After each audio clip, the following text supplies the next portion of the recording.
এখন বাজে 1:30টা। আর আমি কি করতে বসছি বলেন 1:30টার সময়? এই যে এগুলি খাবার, এগুলি বাজার থেকে আসার সময় নিয়ে আসছি।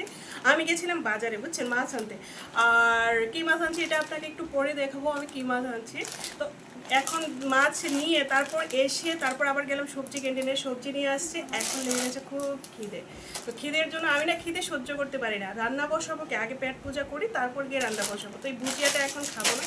এই যে চিড়া ভাজা, ওইখানে ভুজিয়াটা আসলো 10 প্যাকেট, এখানে চিড়া ভাজা আছে 10 প্যাকেট।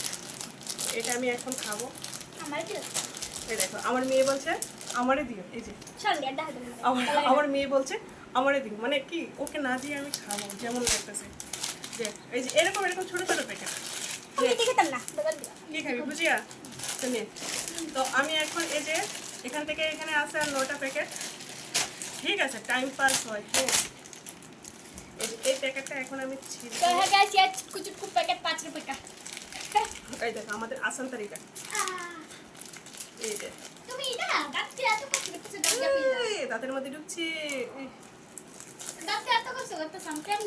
হ্যাঁ তো তুই তো আমার ব্রিলিয়েন্ট মেয়ে। পরেও যায় আপনাকে। আমি না এটা না খেয়ে মানে এটা না খেয়ে আমি রান্না করতে পারবো না, বুঝছেন। আমি খিদে একদম সহ্য করতে পারি না। আর এটা আমি এখন খাবো।